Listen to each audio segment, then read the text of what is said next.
Okay. Welcome to today's event, everyone. Imperialism in Africa, Resistance, Restitution, and Reparations. I'm Jelani Nelson, Professor of Electrical Engineering and Computer Sciences at UC Berkeley, and I'm also on the advisory committee of the Institute for the Study of Societal Issues, which sponsored today's event. I want to thank our co-sponsors for this event, the Center for African Studies and the Othering and Belonging Institute. But before we begin the event, I want to take a moment to acknowledge that UC Berkeley sits on the territory of Huichin, the ancestral and unceded land of the Chochenyo Ohlone. This land was and continues to be of great importance to the Ohlone people. We recognize that every member of the Berkeley community has benefited and continues to benefit from the use and occupation of this land since the institution's founding in 1868. Consistent with the university values of community and diversity, we have a responsibility to acknowledge and make visible the university's relationship to Native peoples. By offering this land acknowledgement, we affirm Indigenous sovereignty and our commitment to hold the university more accountable to the needs of American Indian and Indigenous peoples. The format of today's event is that each of our panelists will speak for about 15 minutes. Then we will have a discussion.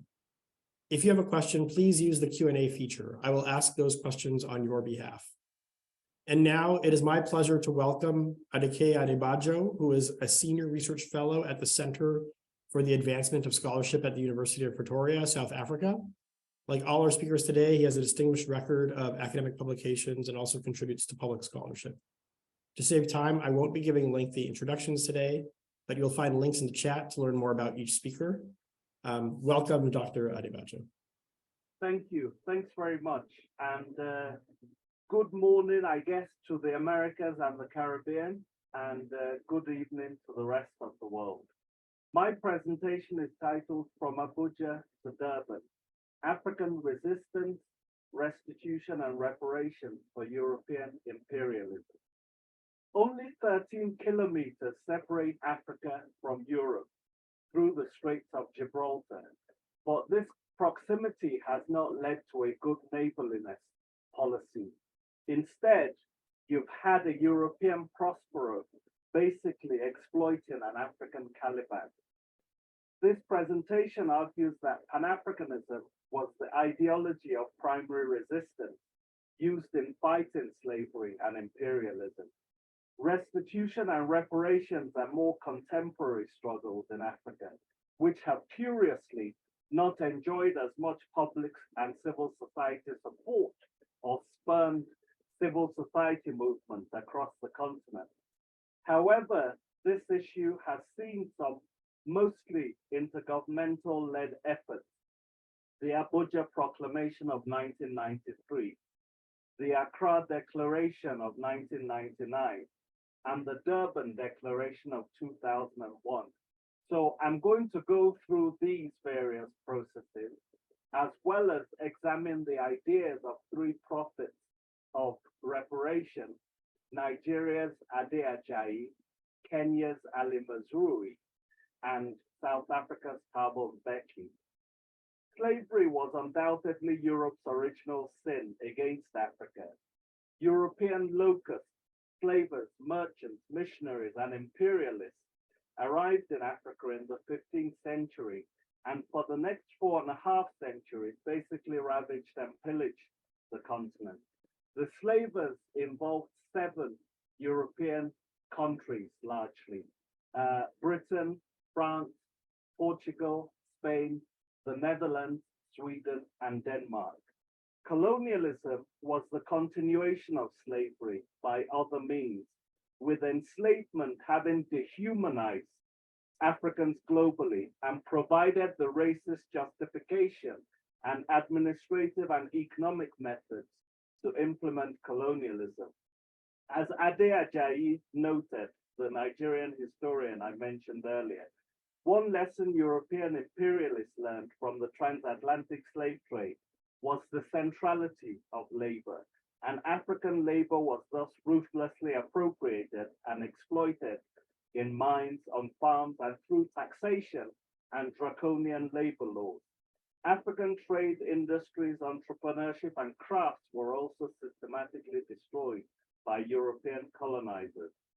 The search for new territories to conquer amidst a global Great Depression in the early 1880s was a widespread concern that spurned on European imperialism in Africa. Scientific techniques were introduced into colonial territories that led to the production of minerals and cash crops, which was mentioned in the description to this event: cocoa, coffee, diamonds, gold, etc. African economies were thus structured as those of the Caribbean and the Americas had been for 2 centuries, to produce crops to meet European consumer needs. This both increased their dependence on metropolitan economies and in many cases negatively impacted their ability to produce their own food. The Berlin Conference of 1884 to 1885 effectively set the rules for the partition of Africa. Berlin represented the interests, basically, of European colonizers rather than the political and economic realities of Africans themselves.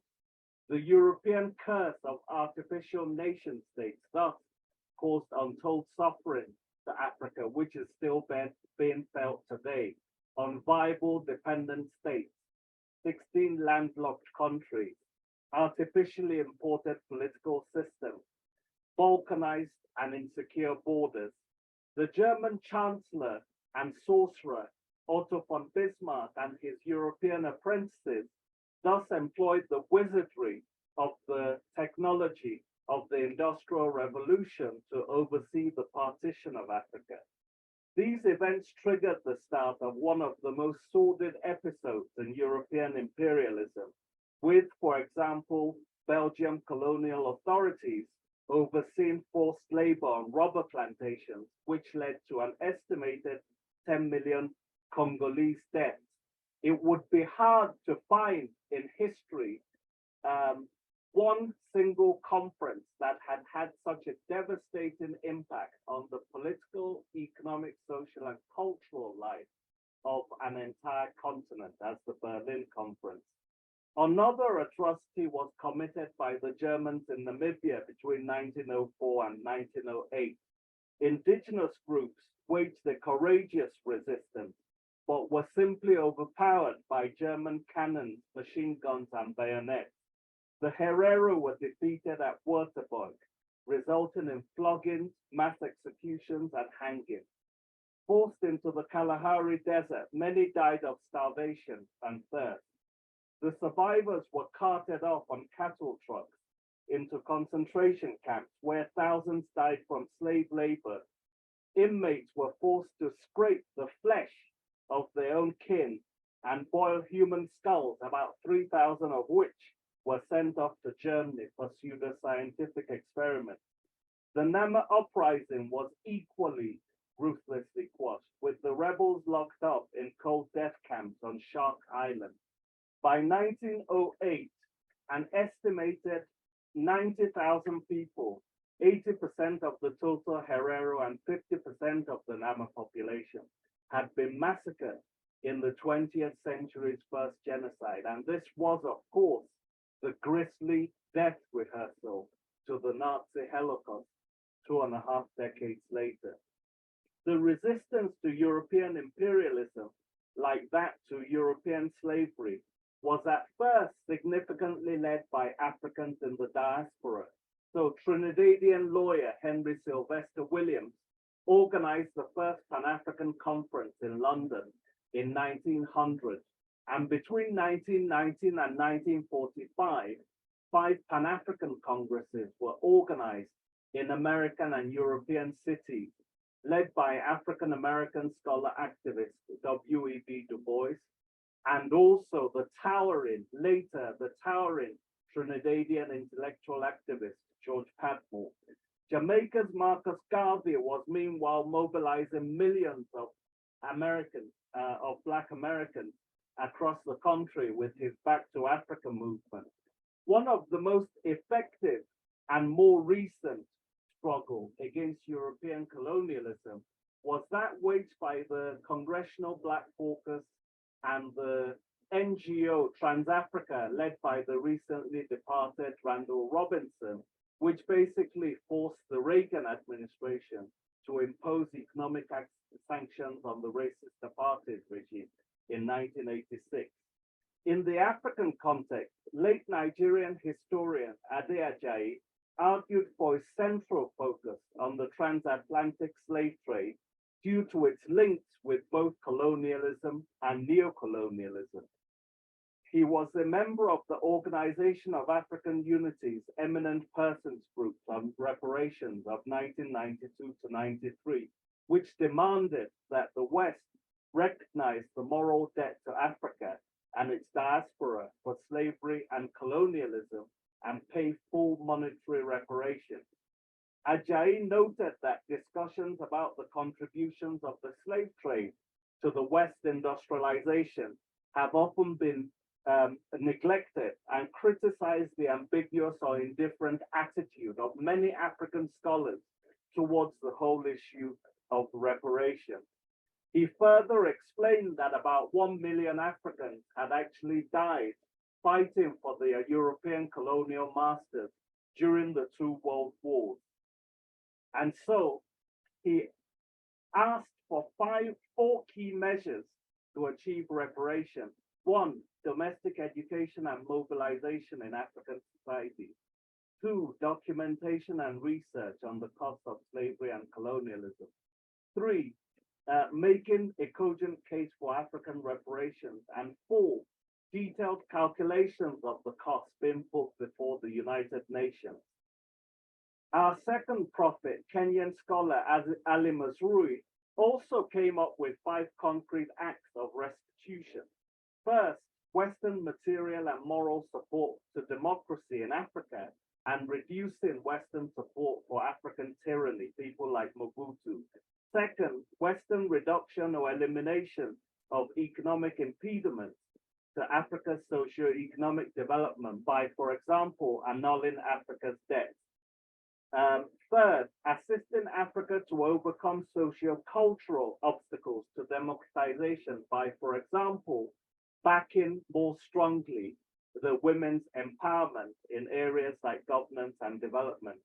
Fourth, capital transfers from the West to Africa, what Mazrui described as the Middle Passage Plan, which would be similar to the $12 billion Marshall Plan that the US provided to help Western Europe recover after the Second World War. And finally, reforming institutions of global governance like the IMF and World Bank, giving Africa greater representation and giving Africa veto power on the UN Security Council.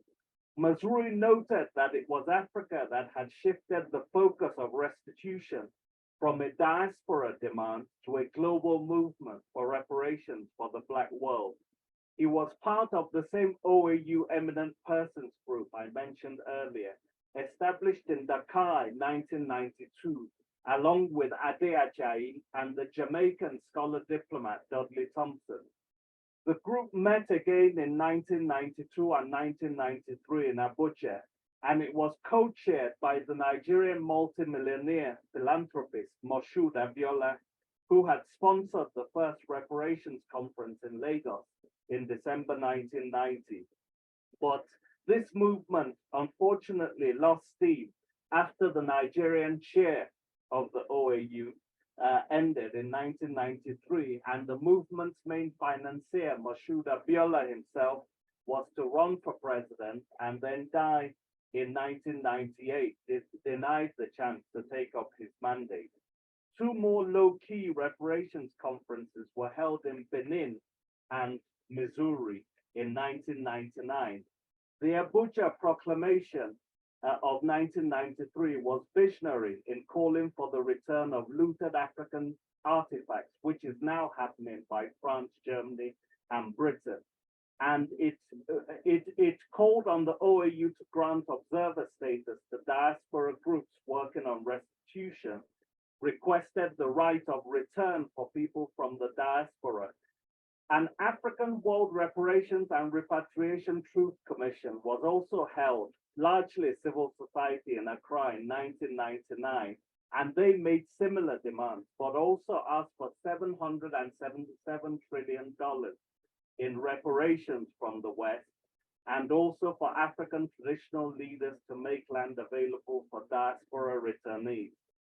The UN World Conference Against Racism took place in South Africa's port city of Durban in 2001. It was hosted by our third prophet of reparations, then President Thabo Mbeki, the apostle of Africa's Renaissance.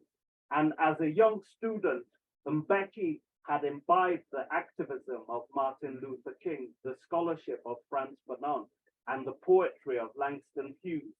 As president, he preached Black solidarity from Atlanta to Bahia to Havana to Haiti.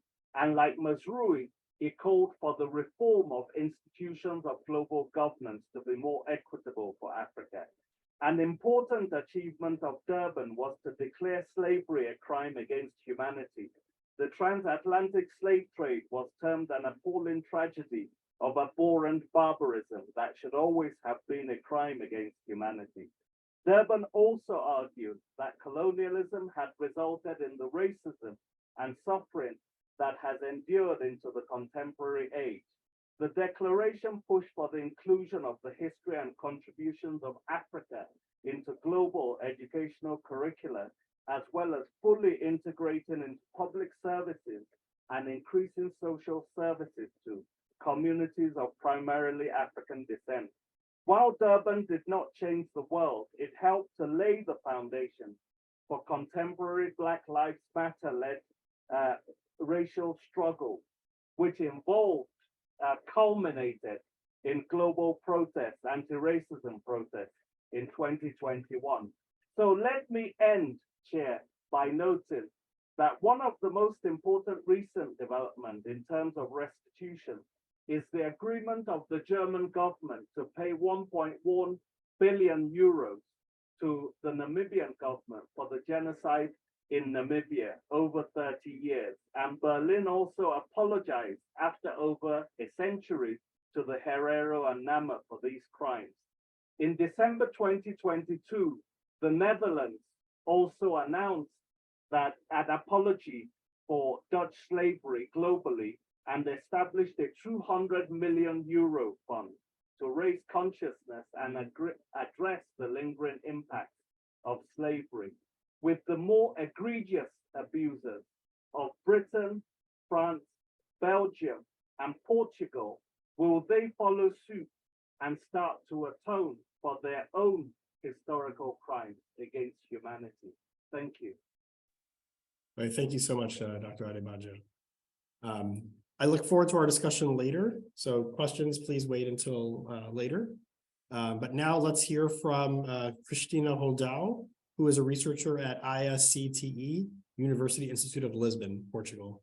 Welcome, Dr. Roldão.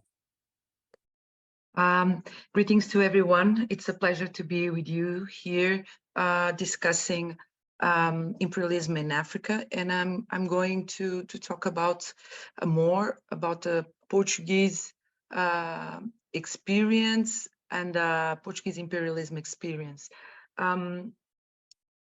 Portugal had one of the largest and longest colonial empires in the world, from South America to African continent and Asia, and from the 16th century to 1974. In historical terms, it was just this morning. Despite the violence of this whole process and a wide international debate about the legacy of slavery and of colonialism, this historical process occupies a central place at the heart of the narrative about national identity in Portugal today. What are called the discoveries are a mythical epic that gives a sense of cohesion to a white majority that it's marked by big social inequalities of class, by the semi-peripheral position of Portugal in the world system. And this idea, this myth of this adventure of Portugal kind of glues a very fragmented society in its white majority. Told many times as a great adventure into the unknown, as a technological advance, or as a dialogue with other people of the world, the violence and consequences are rarely mentioned. And when they are, it's with a benevolent in a benevolent way, prevailing what we have been calling lusotropicalism. Lusotropicalism was an idea developed in the 50s by Gilberto Freire, who argued that Portuguese colonialism was more softer than others. And the proof of it was miscegenation and a supposed absence of racial tensions in Brazil. Therefore, a colonialism without racism, it is a very present narrative until today, even today.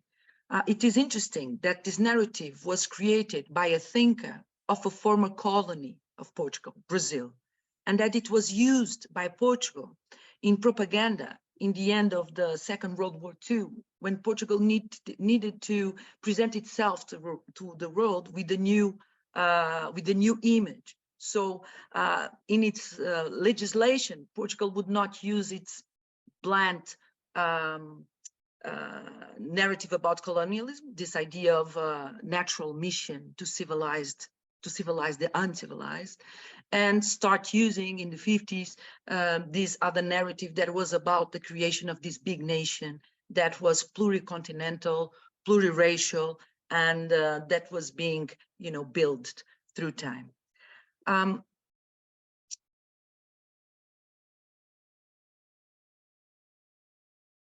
Portugal was the biggest trafficker of enslaved people in the Atlantic. 47% of approximately the 12 million people enslaved between the 16th century and 19th century.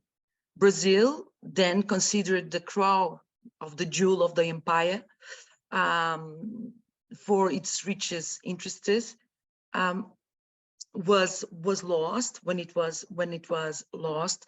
And then in 1822, when Brazil got its independence, it doesn't mean that Portugal lost his economic interests. The Portuguese families that were involved in the enslavement of African people were still there, although Brazil was independent.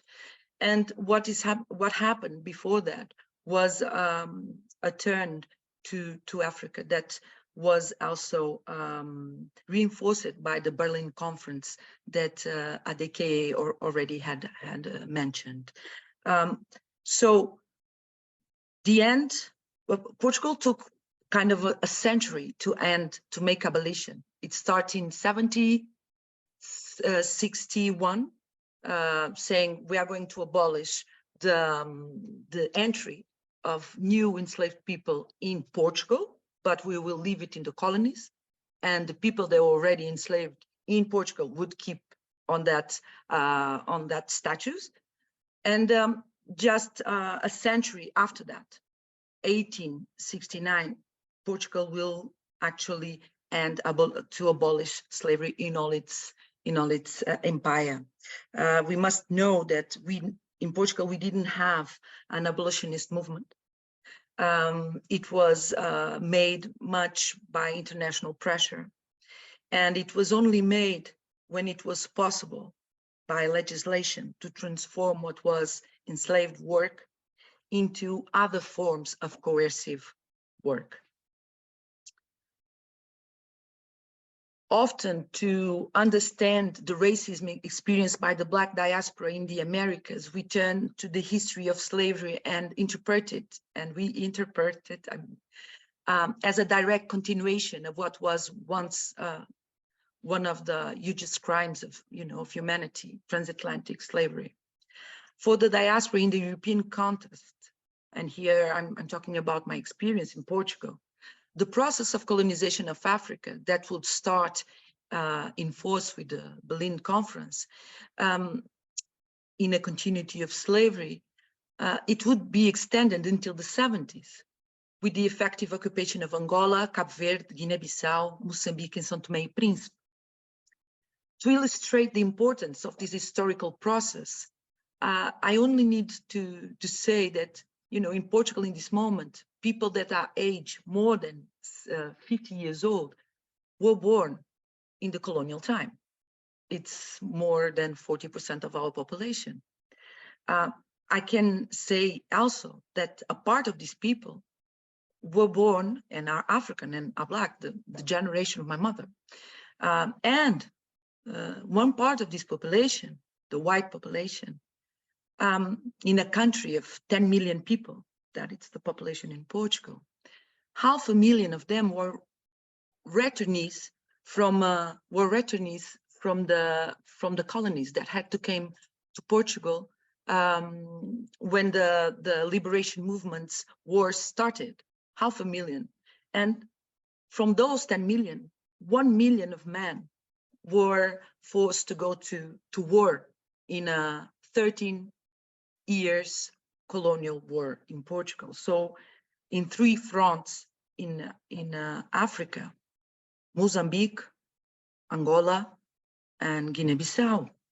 So it is really, really very present, this colonial history. So regardless of the differences of political regime, the colonialism of the Portuguese colonialism in Africa was part of the different political regimes that we had. The monarchy was in favor of it.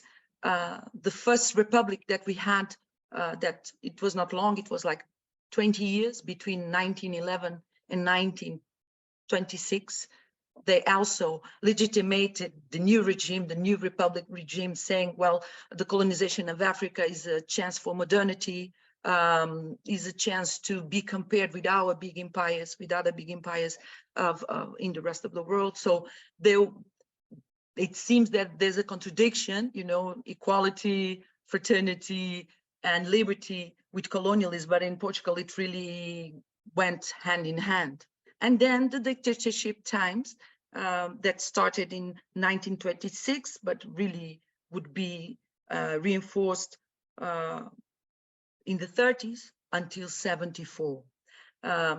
It also legitimated itself, enriched themselves by the colonialism in Africa. So it tells a lot about how colonialism and how colonial continuities are still so present in Portugal.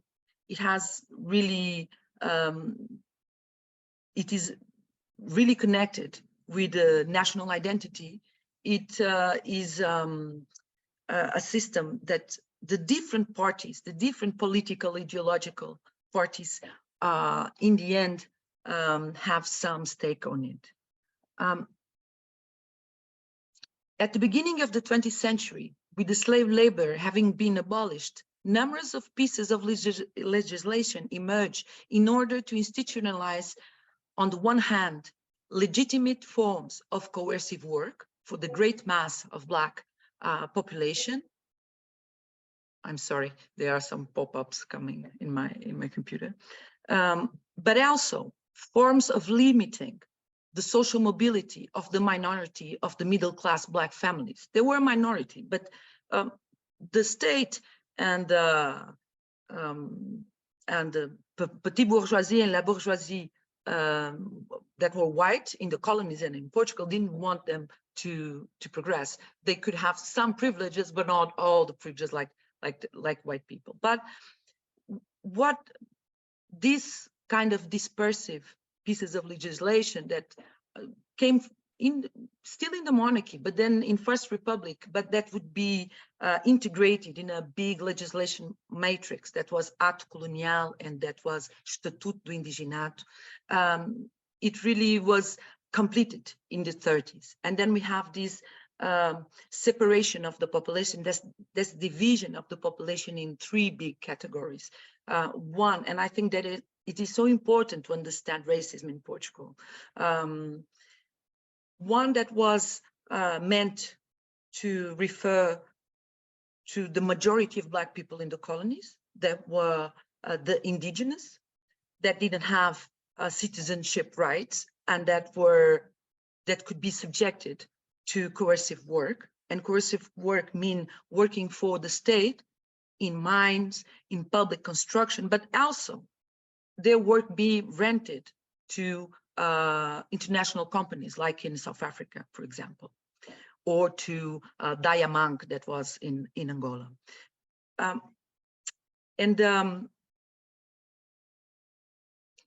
This this other category was the civilized, what was called the white people, or everyone that was white was considered civilized. And then you had this small group that was the assimilados. And assimilados, they never reached, in reality, this category is not important by the number of people that were in that category, because they were never many, they were never more than 5% or something, but for what it meant about the way Portuguese colonialism worked. It was this idea that if you abandoned African culture, if you assimilated to European culture, you could be considered, kind of a second-class Portuguese, but you could never be really, you cannot never be treated like a white person. So many of the resistance that we find in the beginning of the 20th century in Lisbon, a Black resistance with all its newspapers, when we read what they were writing in that time, we see they were always talking about these, what they call the exceptional laws, the laws of exceptionality. This Black resistance was mainly constituted by middle-class Black people. In part, they had connections to what was going on in São Tomé e Príncipe. Estatuto do Indiginato was applied in Angola, Mozambique, Guinea-Bissau in the 30s. And São Tomé and Cabo Verde Islands, they didn't have Estatuto do Indiginato, but they have other ways to make coercive work to function. The plantation system in São Tomé was brutal. There were international critics, what was called the enslaved cocoa plantations, the Ross Report. And in Cabo Verde, the cycle famines, the problems of water, lack of water, lack of rain, and of course, the lack of interest of Portugal to make conditions that people would not suffer so much with this kind of a problem, would obligate thousands of Cape Verdeans to subject themselves to the São Tomé plantations. If you hear music from Cesária Évora and other Cape Verdean singers, sometimes you will hear São Tomé, and it's about this this kind of forced migration to go to plantations in which people were treated in ways that are equated to slaves. So this resistance was this Black resistance in Lisbon. They were in a kind of, and I'm going to kind of start wrapping to the end and hoping that questions in the end can make me develop more these issues. This Black resistance of men and Black women that were in Lisbon in that time, mainly between the beginning of the 20th century to the 30s, they were resisting these laws. They were writing about it. They were, but they were in a kind of a contradictory position because they were middle class. In the end, they were associated also to cocoa plantations. They also belonged to the social classes and to the sectors of Portuguese society that made colonialism possible. So many of the times they are in that position, but many of the times they really connect with what was the international resistance, Black resistance in Africa and in the diaspora. So in 1923, we have a session of the third Pan-African conference in Lisbon. There is a debate, this one of our most important Black intellectuals that thought about that, Mário Pinto Andrade, he says that it was not really a Pan-African session. Me, José Pereira, and Pedro Varela wrote a book recently about this generation of activists, and we think it was a real session of the conference. although with its specificities, because Portugal, like I was saying in the beginning, it kind of is in a very semi-peripheral position between the other empires. So it's kind of an intermediary.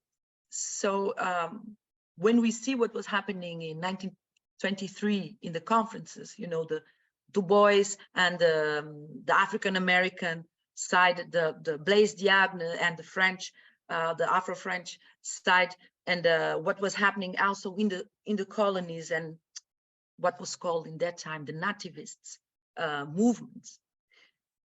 This generation was kind of in between these forces, and Garvey, of course. Garvey didn't come to Portugal, but in 1924 we had a delegation of UNIA coming to Lisbon and talking to some of the important Black organizations that were in Lisbon. So they were kind of discussing how do we overcome the violences of colonialism. But it doesn't mean they were criticizing that violence. They were criticizing the exploitation of Black people. They were criticizing what the white governors and military and clerics were doing in Africa. But it doesn't mean they were saying that colonialism should end. So this is a place of tension between a reformist perspective and a rupture perspective, a radical perspective about colonialism. As you know, just in the 40s, with Amilcar Cabral and Mário Pinto Andrade and other Black politicians, we would start to construct the anti-colonial movement. You know, so it's kind of a different perspective on what to do about colonialism. And these generations, these two generations, the one from the beginning of the 20th century that I was talking about, and this one that would come in the 40s with Casa dos Estudantes do Império, and they kind of clashed.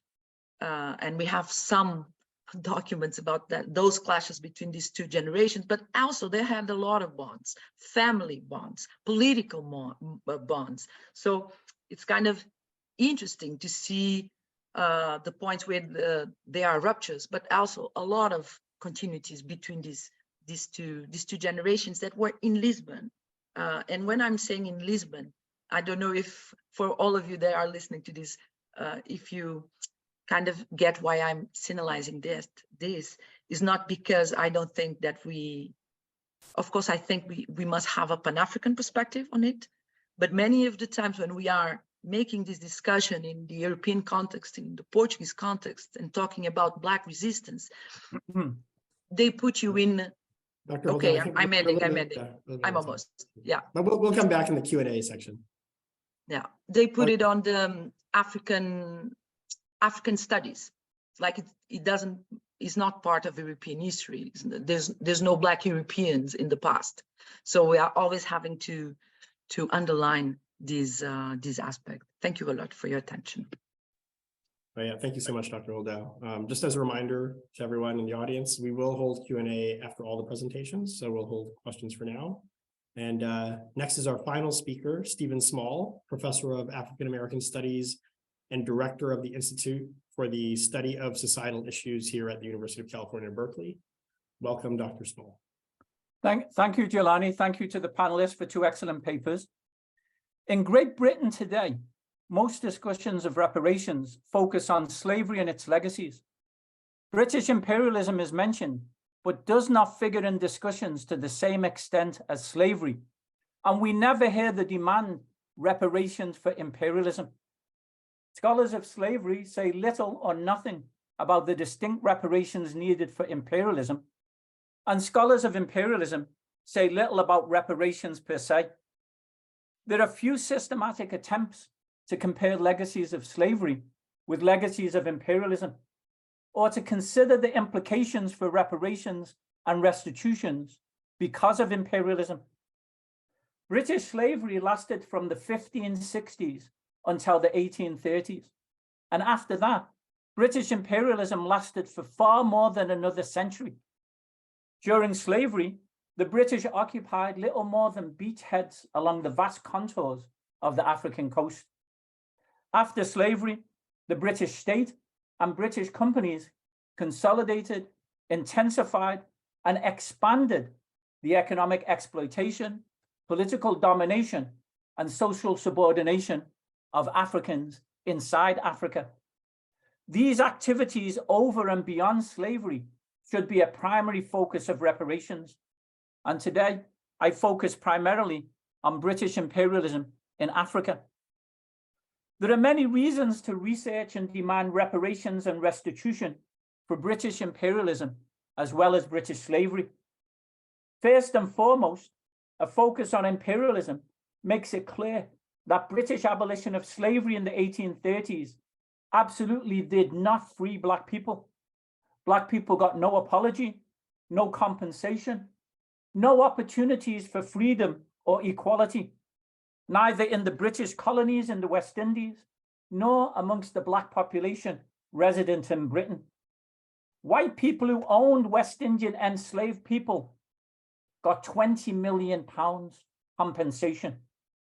The immediate afterlife of slavery saw Black people resisting further racism, sexism, and economic exploitation. A second reason, vast expanses of land in Africa were occupied and plundered, and vast numbers of Africans were colonized during imperialism in the continent itself. Control and profits from the Suez Canal in Egypt, gold and diamonds in Southern Africa, gold, rubber, cocoa, ivory, and palm oil in West Africa are the most obvious aspects of this exploitation. These raw materials were indispensable to the acceleration of the second industrial revolution that took place in Great Britain at the end of the 19th century. Important industries thrived across England, creating tens of thousands of jobs each year, producing steel, soap, candles, margarine, and a wide variety of ancillary industries like coal, salt, and chemicals.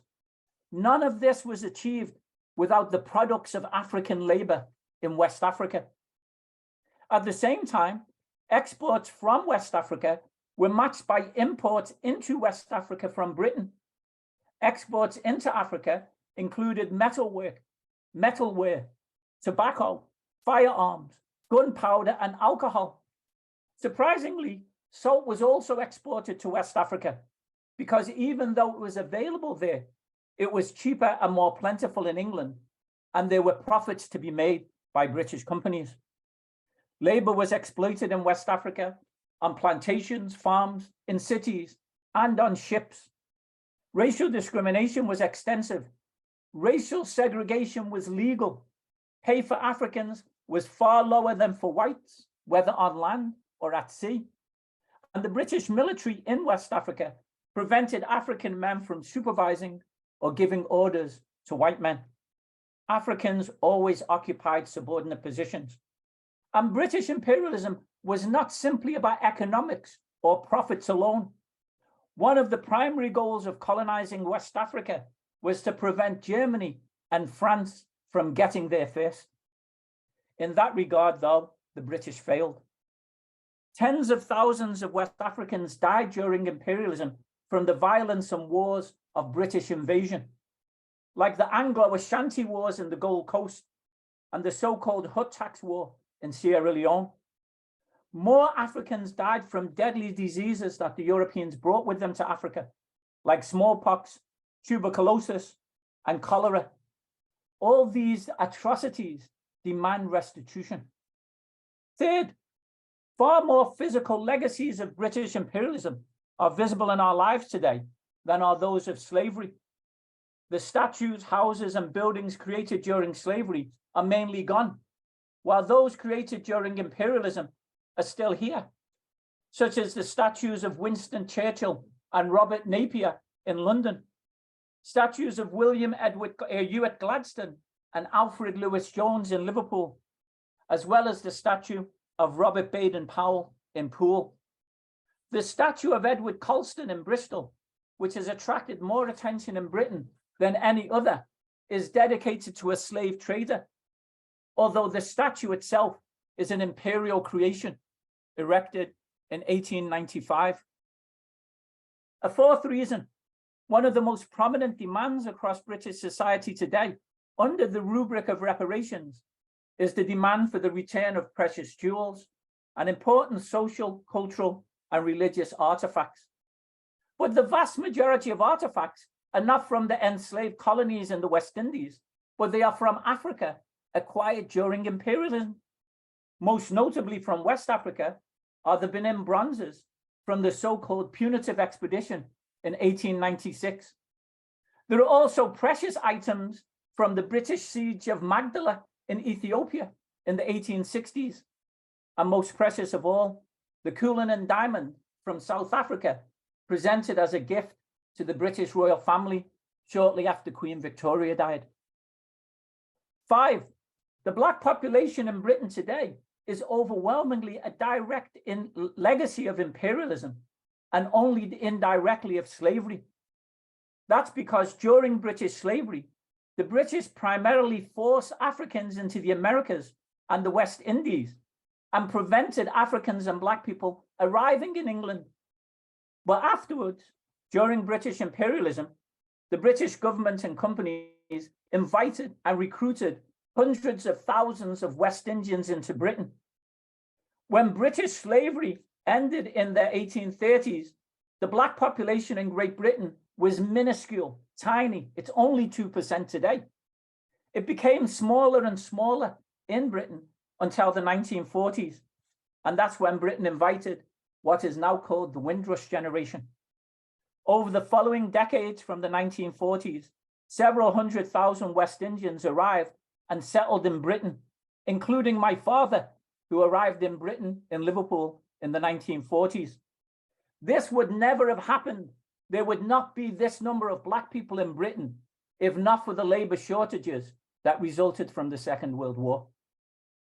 Number 6, and most important for research and knowledge production, during imperialism, Black people generated far more writings, far more information, and far more evidence about our lives than we were ever able to do under slavery. We produced far more biographies, memoirs, folktales, poetry, and art as well. Writings, drawings, and paintings about our hopes and dreams, our inspirations and aspirations, including writings by Henry Sylvester Williams, Marcus Garvey, C.L.R. James, and George Padmore. There are writings on British imperialism by Edward Blyden, W.E.B. Du Bois, and many others. We have far more insights on gender by and about Black women from people like Amy Ashwood Garvey, Una Marson, and Claudia Jones. These are scholars, educators, intellectuals, journalists, and politicians whose names have never been mentioned and whose writings have never seen the light of day in British schools. It's no wonder that Black people and others demand the decolonization of education. In fact, knowledge production and writings by Black people is one of the most important aspects of British imperialism that we need to look at. And I think my colleagues on the panel have also communicated the important writings from Africa, from Anglophone Africa, from Lusophone Africa, and from within Europe by Black Europeans. Important insights into the nature and consequences of imperialism. It's a cliche to say that things are never black and white.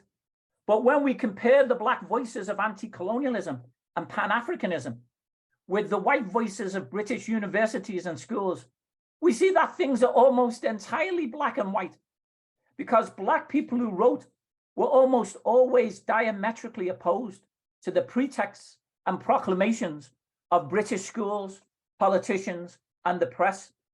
They resisted and challenged the supposed benevolence of British imperialism in general and British imperialism in West Africa.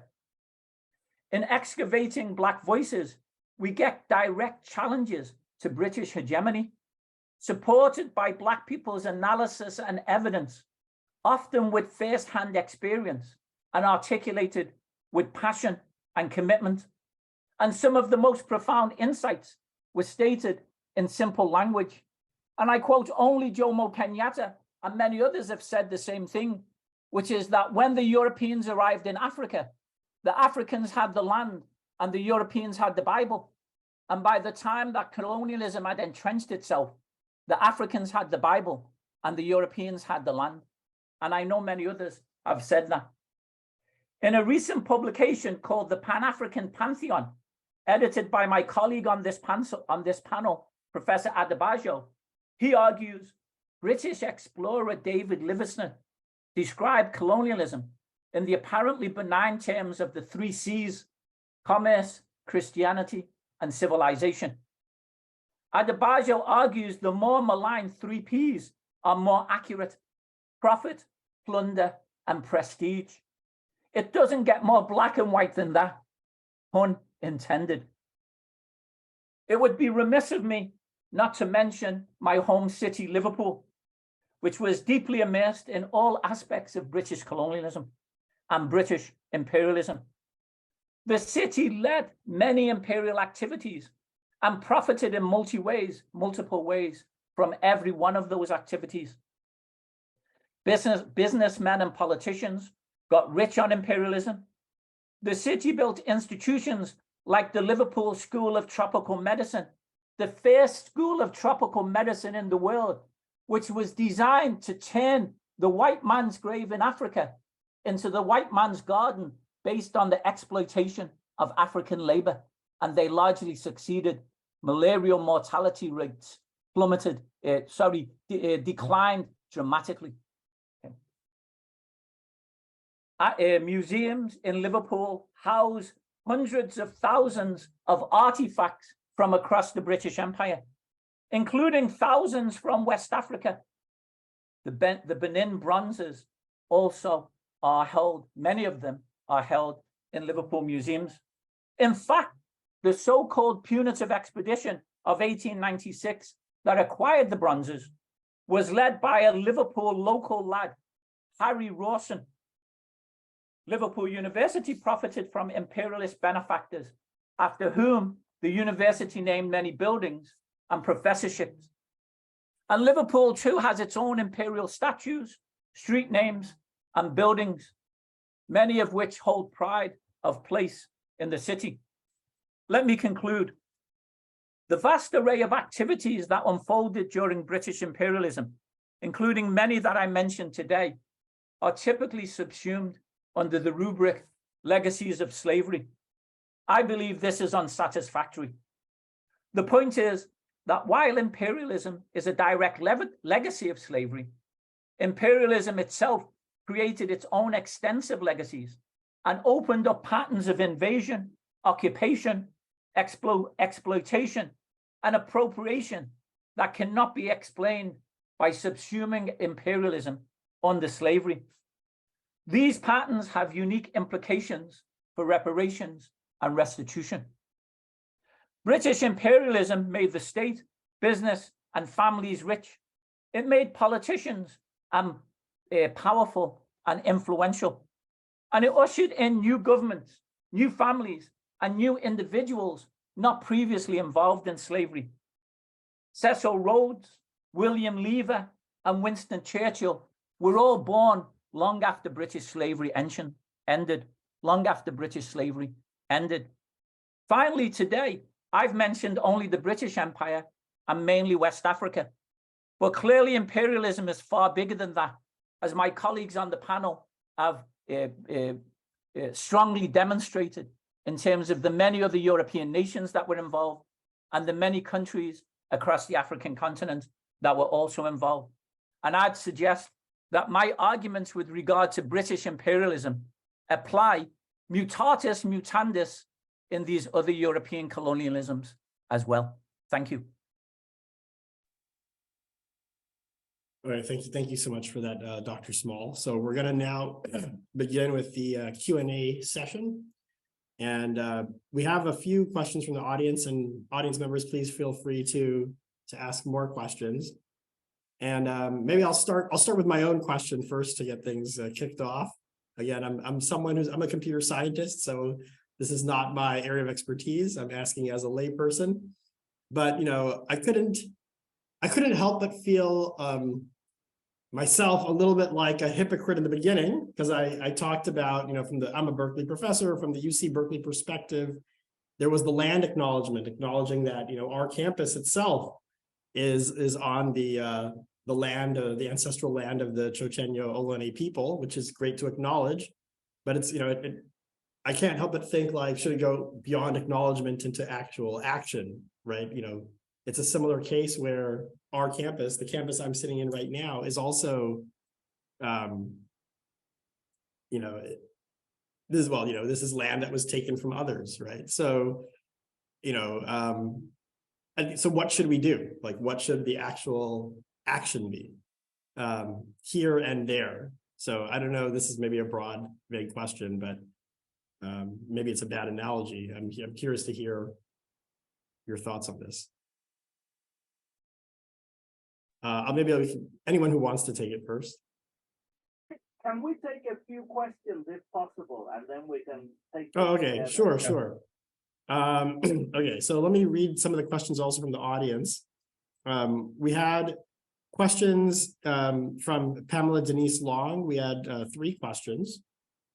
One of them was, there's a clear need for Pan-Africanism to not appropriate the reparations due to the actual Black American families that endured United States slavery and Jim Crow. How do the panelists ensure Pan-African praxis and rhetoric doesn't undermine the actual slave descendants? Although I guess not everything that was talked about here was specific to the US. What is the plan on the continent to prosecute its own claim that doesn't undermine the families of those who were actual slaves in each respective Western country? And third question by Pamela, why isn't the Arab slave trade discussed more unapologetically in Africa's slavery reparation advocacy? And we actually had another question related to the Arab slave trade as well. An anonymous individual asked, the African Mafa Holocaust in parentheses also involved the trafficking of enslaved Africans at the hands of Arab traders throughout the Indian Ocean. How may we consider this legacy in connection with the harm of the legacy of European imperialism? And then we have some more questions coming, but maybe we can start with those. So is any of the 3 willing to? Maybe I'll start. Thank you for the questions. And the first 2 I didn't understand, the ones that were relating the Pan-Africanist movement and the interests of people that are descendants from enslaved families in United States. They were kind of showing a contradiction. Maybe I didn't understand, but I would like really to answer to these last ones, that it's a very common question that it's made, especially in debates with, well, I'm talking about the Portuguese context and some of the ones that I know that have to do with when we try to discuss the legacy of slavery in nowadays through racism, through neocolonialism, in different ways. One of the aspects that it's put in the table, and that mainly functions as a way to say, well, European slavery was not so big in its consequences because there was this other one also. So it kind of was transversal and transversal, so natural. So it was like something that it would happen and naturalizes a process that is a political process. But I write in a newspaper from 15 days. I write one, and the last one was actually about that. And I must say, of course, there was transatlantic, of course, there was Trans-Saharan enslavement, and it was long, and it was with it involved a lot of violence with a lot of people. But from the discussion we are having today, that is how to understand what is happening to Black people in the world today, in its diaspora and in Africa, the capacity of transatlantic slave trade to structure our society today has no comparison with what happened with the capacity of the Trans-Saharan by the Arab slave trade in Africa. And I'm talking about the way capitalism was formed and the way the plantation system in the Americas were the kind of proto-industrialization that gave rise to capitalism, but also in the way that race is constructed and is built, and what it means anti-blackness in the world today. So it is much more connected with that. Also, there are differences between the concepts of human and the way dehumanization is built. If the connection between being Black and being enslaved and it becoming almost a synonymous, it's something that happened with the transatlantic slave trade. So it doesn't mean that it doesn't matter. What it means is when we are talking about history and the implications of history, we are always making questions beginning on the present. We are making questions of the present to the archive, to the history. So when we want to understand what is happening today with police brutality in the periphery of Lisbon, with Black youth, with Black families, it's much more an implication or much more a consequence of the enslavement of Black people by Europe, by what happening, and then colonialism, because this Black youth, it's from Cape Verdean origin, it's from Angolan origin, it's from Guinean origin. It has much more to do with that than it has to do with Trans-Saharan in the Sahara slave trade, although it is violent, and it was. Thank you. Adekeye, do you want to respond? Yeah, let me go. So what should Berkeley do in terms of its own land? I like that question, Prof. Jelani. It's one that needs a lot of thought other than just reading out, acknowledgements at the beginning of webinars. I think, in Canada, for example, the Inuit group, which was dispossessed, was given compensation of $700 million, one of the largest compensations, I think, that you can imagine. And you can identify the descendants of those who were dispossessed of their land and killed and harmed in whatever way in order to create Berkeley. And it could even be things like offering scholarships to those descendants. Some of the Ivy League and Oxbridge colleges have actually identified scholarships for Caribbeans, for example, since they benefited from the slavery in the Caribbean on sugar plantations, etc. So there are many schemes like that I would suggest that can actually be done even today. I think another issue was this idea of why should Africans in the continent mostly benefit when arguably some of the worst victims of 4 centuries of unpaid slave labor are in the Americas and the Caribbean. And these are the kinds of debates and calculations that actually need to be done. And it's part of the discussion and dialogues that have gone on at some of the conferences that I've mentioned. There is definitely tensions there, and definitely a resentment among many in the diaspora that some African traditional rulers were actually involved in selling their own people into slavery. So we mustn't ignore that as well. The Arab slave trade, certainly we should focus attention on it. And this is something that many have pointed out as well. It happened over a longer period. It ended much later. And some people even argue that it still continues today. But the point that some scholars, like the Kenyan I mentioned earlier, Ali Mazrui, make, is that the Arab slave trade was much smaller in numbers, according to him. It had upward mobility. It allowed allowed upward mobility for some of the slaves who were more integrated into these families and wasn't as totalizingly ruthless and dehumanizing as the European slave trade. But I do think, I'm just giving, what some of the arguments are. I do think that it's something that should also enjoy our attention in the scholarly realm. Yes. Can I come in, Jelani? Yes, please, please. Yeah, okay. Thank you for those responses. I appreciated them. With regard to the question, what should we be doing and what are people doing? What I would like to suggest in sum is that there are vast amounts of activities going on already with regard to reparations, and we don't know about all of them. I think Professor Adebajo has already outlined many of the activities that are going on across Africa and elsewhere.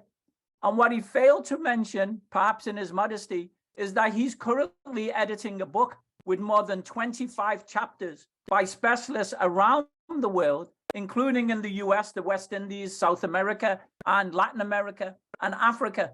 And this is all about knowledge production. So what I would suggest is there's vast amounts of activities, there's knowledge production. And remember, one of the biggest issues is that Europeans and American universities and schools for more than centuries prevented us from finding out information, knowledge, dynamics of how the transatlantic slavery happened and the consequences. I know there have been massive amounts produced in the last 50 years, but this doesn't compare with the last 200 years. So one of the primary things being done is knowledge production. My colleague in the Netherlands, Kwame Namako, argues we can't come to a conclusion about the consequences and the damage until we have all the information about what happened, and we don't have that yet. Let me also say, for example, that a lot's being done in education in terms of producing new knowledge, new insights, disseminating the education, disseminating the information, despite opposition in the US, despite opposition in Europe, despite opposition in England. In addition, what I'd say is there's been significant developments in museums and in universities, particularly in England, also in the United States, to demand the return of artifacts. And what may not be obvious to people is that the demand for reparations, the information about reparations, is far more public at the present time than ever before. Bernie Grant led the UK reparations movement in the 1990s, and we didn't get anything like this kind of attention. The final thing I'd say is this: Black people, we do not have the resources to overcome every problem that we face. We need to demand those resources.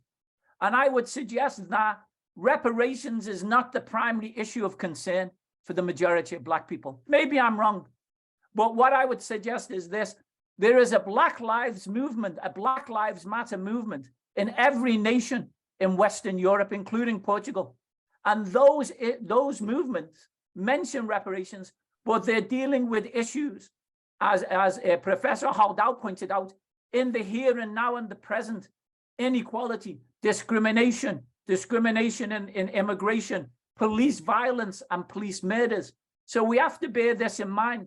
And what I say is, we're doing more things than ever before, but we're not getting the response that we deserve. And that's why we have to keep pushing forward. Thank you. All right, thank you. Can I continue? Sure. We do have some more questions though, so I want just so you know, there's one for you specifically too.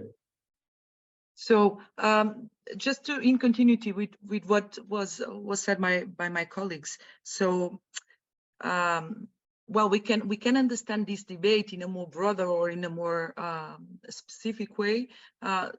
When we talk about in Portugal, when with the Black movement, anti-racist movement is talking about, wanting quotas for Black youth to go into the university, or about how the school books should not have a glorified narrative about colonialism and all that.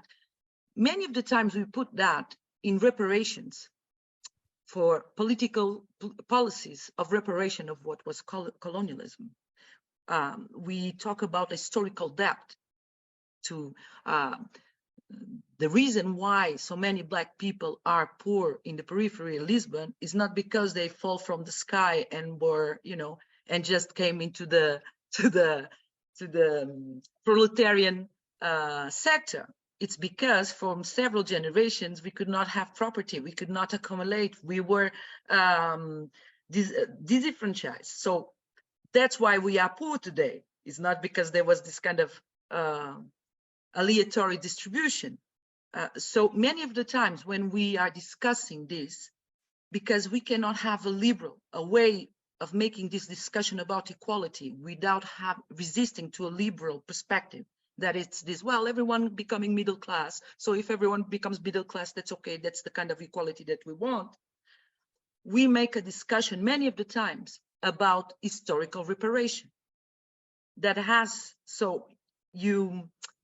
it's kind of a more critical way to think about racial inequalities and discrimination. So you have this Black movement fighting for equal rights and against state violence.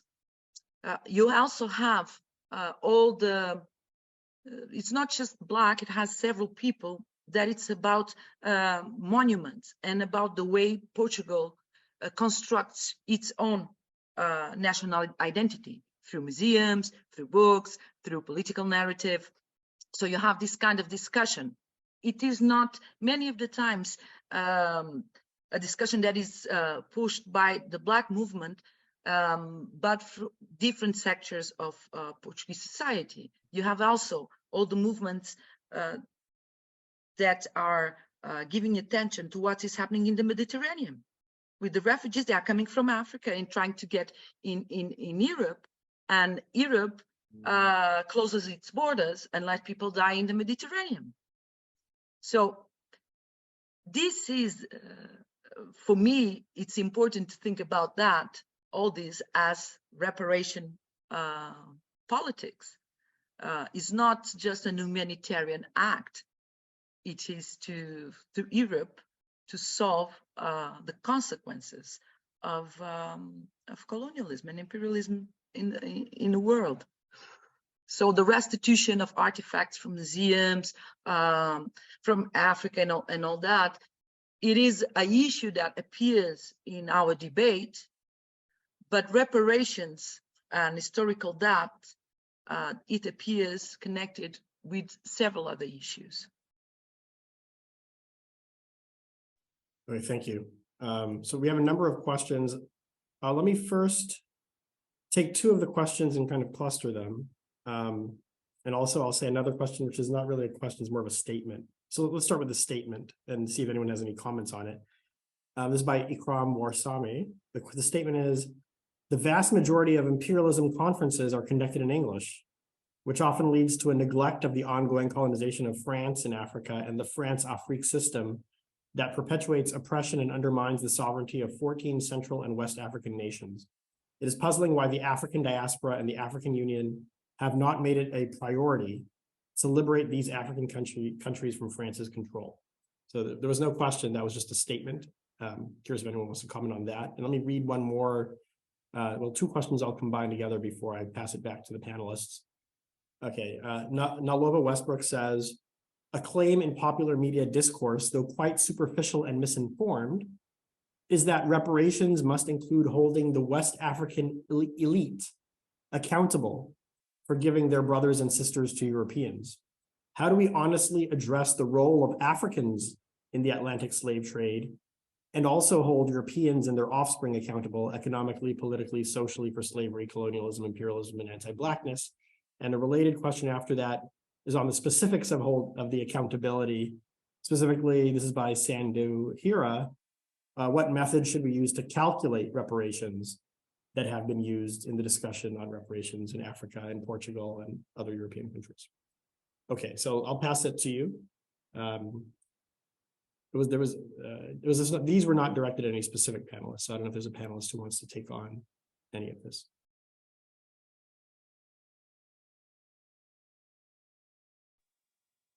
one thing I want to say is, if I can, Jelani, is the issue of the OAU is very interesting and trying to bridge the linguistic divide. We should also include Lusophone and Spanish Africa as well in that, not just French Africa. The one disappointment is, for me, is that the OAU under Nigeria's chair between 1992 and 93 organized 3 meetings and came up with the Abuja Proclamation that I talked about on reparations. So there was a lot of thinking on it involving some of the most prominent academics from the diaspora as well as from Africa as well.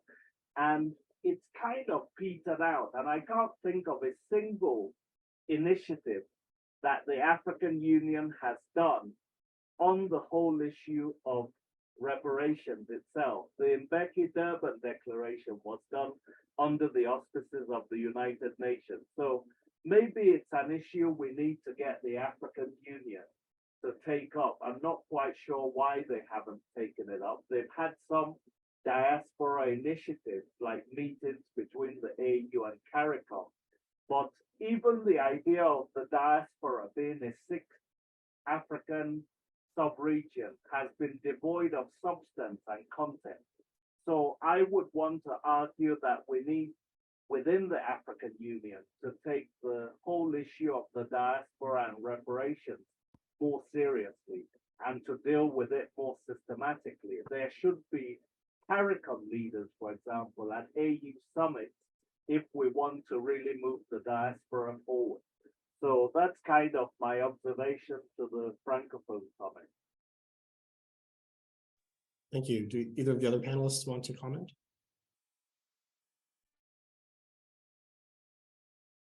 I think the one from Pearl Robinson is directly to Professor Smith. I don't know if you see that. Yeah, I saw that. That's the one I want to respond to. Is that Small, sorry. is that the question about who should be the targets if we focus on imperialism? Yeah. So let me read that question out loud. Go ahead. So this is by Pearl Robinson. Question. So the question: I get excited when I hear a particularly compelling new idea. The idea of reparations for imperialism as distinct from reparations for slavery is new to me. Could you say more about who would the targets be? How would one keep from stepping on others' turf? And whether combining forces might lead to more significant and comprehensive results. Okay. So, Stephen, you said you want to take this on? Good. Yeah. Thank you. So thank you for that question. Okay. So who would be the targets? First of all, let me say, look, a lot of the things I've mentioned have been subsumed under reparations for slavery. And so many of the so-called targets as to who should provide reparations and restitutions, they're already mentioned, but let me mention a few more. So number one, the people who got rich from slavery became even richer after slavery because they already had resources from exploiting enslaved people. They already got compensation in Britain, in France, and elsewhere. So we should identify those families, those individuals, and demand reparations. Number two, there are thousands of people who got rich during imperialism who were not involved in slavery. As I said, Cecil Rhodes, Winston Churchill, William Lever, Alfred Jones, these were not involved. These people were not born until the 1850s. So there are thousands, tens of thousands, probably hundreds of thousands of families who can say, we were not involved in slavery, but they were involved in imperialism. Let me give you an example. Liverpool University a few years ago published a public statement saying, we did not get money from slavery because our university began in the 1880s. It's complete nonsense. The Liverpool Black History Research Group, including people like Lawrence Wethgap and others, provided conclusive evidence that the 70% of the people that contributed to Liverpool University got their money from slavery. So we can reject that claim. If we say everything is about slavery, then people reject it. Third, who do we target? Museums. They're already a major issue. The majority of museums in England, probably in France and elsewhere, they began or were expanded massively in the 1880s and 1890s. They should be a target. Universities, and we already know that many of them began afterwards. This issue of turf, Are we going to step on each other's turf? Look, it's all the same turf. We all are working together to demand reparations for slavery, colonialism, and imperialism.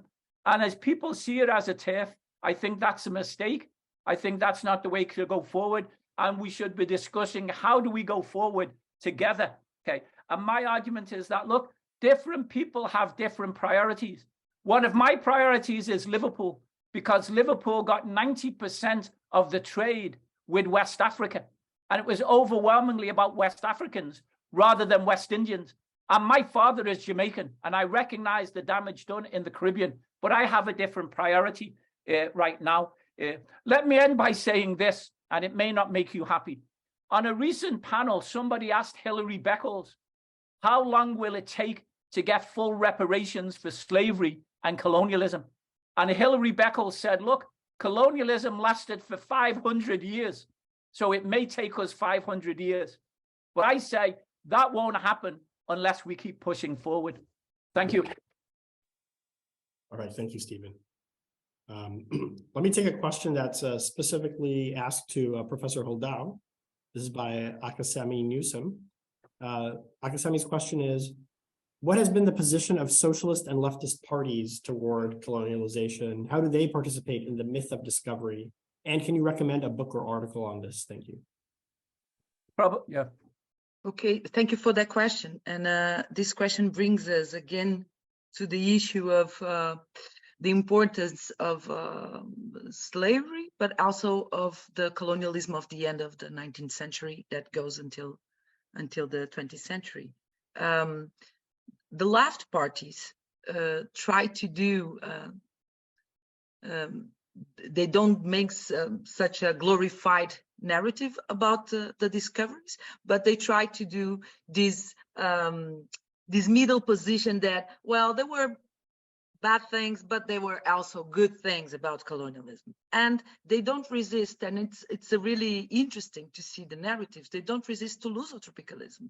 This idea that the Portuguese have a natural capacity to mingle with people from around the world. And then it seems that Portuguese colonialism was kind of these tropical voyages in the world.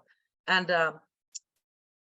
the flip side of this is also that this perspective, this benevolent perspective, it has a lot to do with Black woman body and with indigenous women's bodies, because Portugal, well, it's a small country, 10 million, like I was telling you, in the 16th century, even less. So trying to colonize a continent like Brazil, it's impossible to do if you don't have a politic of massive sexual violence in the women that are in those territories and that are enslaved. So it's incredible how that narrative still persists. But that's what I was trying to tell you, that illustration, a big part of the Portuguese population that it's alive today, its elites, its institutions have direct connections with colonialism. So when we are thinking about these issues, we must remember that. So many of the reparations that we are talking about in this moment in the Black movement in Portugal have to do with what happened in Angola, with what happened in Guinea-Bissau. So, of course, there's a connection with the issue of slavery. And of course, that slavery has to do with what happened with imperialism and colonialism since the end of the 19th century. But our lived experience, the institutions that are alive, are so connected with colonialism. So when I was telling you about Estatuto do Indiginato and how people were divided in 3 categories, people that are alive today were actually divided in those categories. So that's something that is very, very, very important for us. I don't know if I answered the question. Thank you, Dr. Roldão. We only have 2 minutes left. Stephen, I saw that you had a question. It seemed also for Dr. Roldão in the chat. Can I invite you to ask it directly? No, that was a comment, and I'll raise that with Dr. Roldão. But I did want to respond very quickly to the question about English predominance and the continuation of imperialism. One of the things with imperialism is that many of us argue it still continues today. And therefore, by focusing on imperialism, we can reject this preposterous notion that slavery happened so long ago, we shouldn't discuss it. Tony Blair said that thing. David Cameron said the same thing. Gordon Brown said the same thing. But imperialism continues today. And then with regard to Anglophone dominance, you know, we have to work to persuade people who speak English that we really need to look outside the Anglo zone.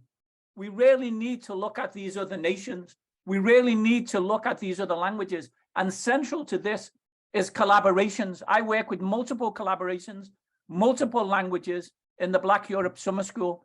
And I know Cristina does too, Dr. Roldão, and I'm pretty sure Prof. Adebajo does too. So it is an issue. We need to tackle it. All right, thank you, Stephen. Chair, will you allow me 2 minutes? Because yes, please. And I think this would be. There was a very important comment from a Pamela Dennis Long, I think, who was saying basically that Africans are sabotaging the survivors and taking advantage of the survivors. I think we need to respond to that quickly. Because I think it's important to note that Pan-Africanism was born in the Americas and Caribbean, as we've said, and returned to Africa only with the 5th Pan-African Conference in 1945, when Du Bois effectively handed over the torch to Nkrumah symbolically. But with African independence, these links were cut between Africa and the diaspora, and African governments got too caught up in the enormous challenges of transforming their nations into states.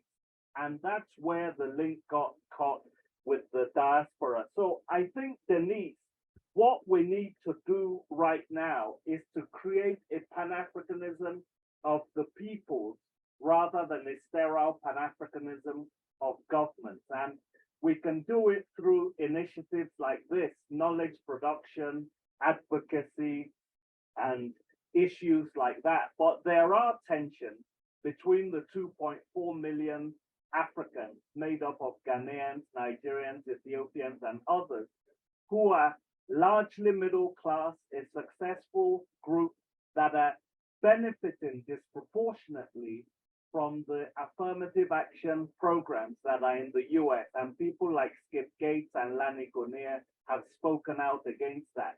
Those are also debates that we need to engage. But I think it's important just to note that, Prof. Sorry. Okay, thank you. And I think we are now a minute over time. So I wanted to thank everyone for joining and give a final thank you to the speakers. And everyone have a good day. Thanks again to the panelists. Thank you, everyone. And thank you to the audience. Have a Bye. good day, a good evening, a good morning.